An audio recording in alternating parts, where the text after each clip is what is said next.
You're having sex, but you're not even married. If I don't sleep with him, then he's going to go somewhere else to get it. Sex is such a taboo topic amongst the brown community. And I think it's time we just took a chill pill. Because it's strange, don't you think, considering brown people invented the Kama Sutra? In today's video, we're talking about why it is important to wait until you feel it is the right time for sex. If you want to know more about that, then do keep on watching.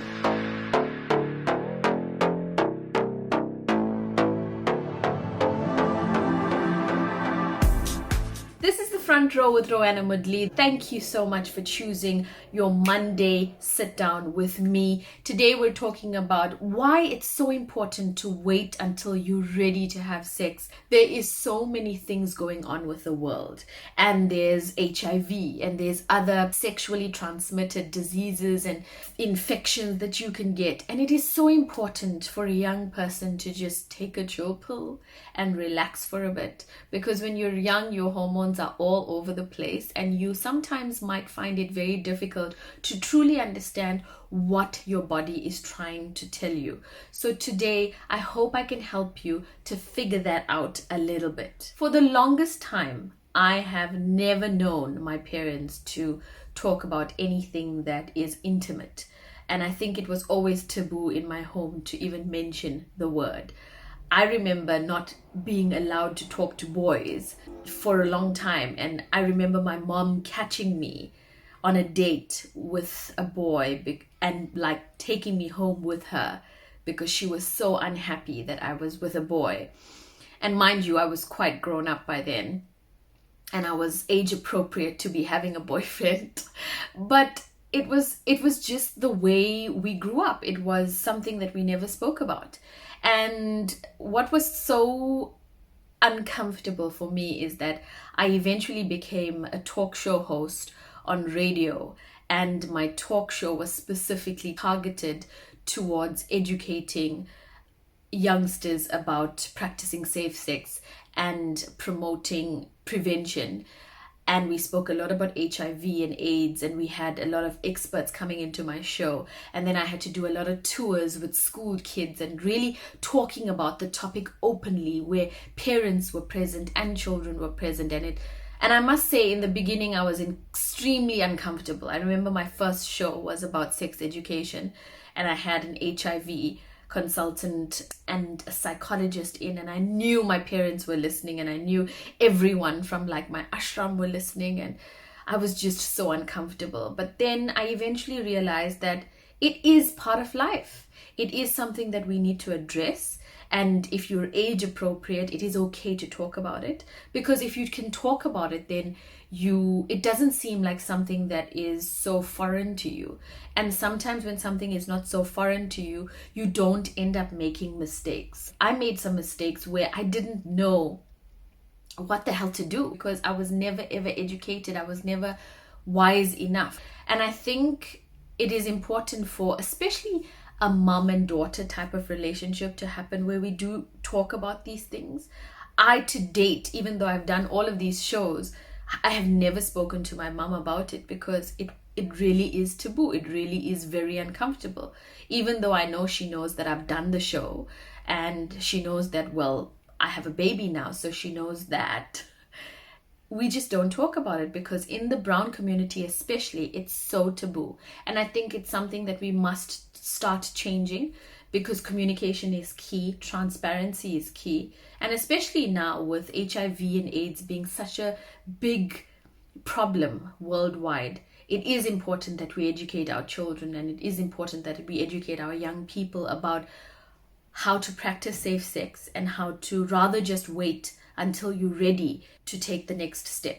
I just want to go into some of the reasons why I think you should really just wait until you're ready. The first and the most obvious reason is that you can't go back in time. You really can't. You can't say, I want my virginity back, because you'll never get it again. Like it's gone. Gone. Like you were a flower and then you're no longer a flower. And it is important to understand that once you lose your virginity, you cannot go back. And because you cannot go back, you have to be very, very aware of the consequences of losing your virginity. It comes with a big price. It comes with you really changing the way you see the world. Your body is no longer a baby, and it's just a different journey. And I don't think a lot of people understand how serious the fact is that you can't go back, because it's like time. You just can't go back and remedy it. It's too late. It's very important for your first time to be with someone that is special, that truly cares for you, that is someone you can count on, someone you can trust, someone that is possibly not able to hurt you. 9 out of 10 times, your first will be someone that will eventually hurt you. You will probably break up with them, whatever the case might be. But during that time that you are together, it needs to be something special, because remember, it's someone also that you never forget about. No matter how much you try, you will never forget your first time with someone. So really being mature enough to choose the right person and to know that they have your back is very important, because it is such a sensitive thing, especially for girls, I would imagine. And I think boys too, to a certain degree. But it is important to just know that this person really has good reasons for being with you, and that your love for each other is pure and it is real, and it is mature enough to understand the consequences of your next action with them, or taking your relationship to the next level. And it is important to choose right, because I mean imagine remembering like a dirt bag for the rest of your life, knowing that you lost your virginity to someone that was just trash. So it's very important to just hold up, wait a minute, and just think about it for a second. Is this guy like a bad guy? Is this guy a ladies' man? Is it even worth it? Should I just not rather wait for someone who sees me as this whole person? Is this person pressurizing you? Should you actually give in to someone that's pressurizing you? I don't think so. It is not wise to feel pressurized. If anything, you should feel 200% ready to take the next step. And if there's an inkling of doubt, you should say, nope, this is not for me. And often I hear stories when I was doing my tour on radio, when I used to talk to young people. There was this one girl that spoke to me. She was 16 at the time. And she said, she's being pressured by her boyfriend, because they were dating for like 4 years or something. And can you imagine being such a baby and having all of this pressure? And she feels it was because of the pressure that she feels like she needs to give in. 16 is so tender. I'm sure you can wait. Come on. You can. If you look at yourself in the mirror and you write down the pros and cons of doing it, trust me, you'll find more cons as a 16-year-old than pros. Or maybe you won't. I don't know. I think it comes with conversation. Really just talking to young people and getting an idea. With her case, we spoke to her for a long time. I remember the psychiatrist speaking to her as well. And then she eventually cried and broke down, and she realized she actually shouldn't be with this boy, because he was putting so much pressure on her. And then she realized that she should actually be concentrating on her studies and focusing on high school, being a child. I wish I could go back and just be a child again and have no worries or cares about grown-up stuff. It really is not fun being a grown-up, trust me. The other reason why I think you should wait until you're ready is really because it requires a certain level of maturity. There's so many cases of people, giving in to lust and then getting pregnant as a teenager. So I think when you are ready, it is important that you also have the mental maturity to understand the consequences of your actions. Because if something has to go wrong, or if something has to happen from you being intimate with someone, you then have the mental maturity and the lifestyle maturity to take care of the situation. So for example, if you do become pregnant, Are you mentally able to understand that you are going to be a mom or a dad? Are you mentally able to or emotionally ready to be a parent? Are you financially able to take care of that baby? And then the other side to that is diseases. Do you understand that it is a serious thing, HIV? Is it that it's serious that you don't even know if your partner's cheating on you or not, and you should absolutely get tested prior to doing the deed? All of those things should not have question marks. And just to have the mental maturity to understand all the steps of what happens in the journey to being ready is fundamentally important. I think when you're a teenager and when you're very young, you don't think about those things, and it's all about that other person. It has nothing to do with anything else around you. And that's where I think talking with someone that you feel comfortable with is important. At the end of the day, people will make choices for themselves. But I think if we empower people with more knowledge, perhaps their choices might be a little bit better. When you are ready and when you finally lose your V card, you immediately grow up. You immediately become an adult. You immediately lose your innocence, lose everything that you were before, and you're literally a grown up, and everything about you changes. It's a beautiful experience if you do it with the right person. It's a beautiful experience if you are with someone that you truly love.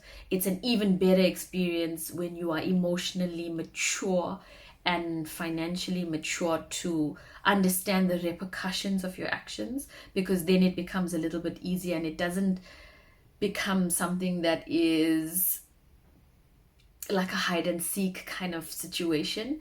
And when you are in that beautiful space, it starts becoming a connection that you can never explain. So it is very important that you take heed of how you understand things, how you grasp things, how you take the next steps with your partner.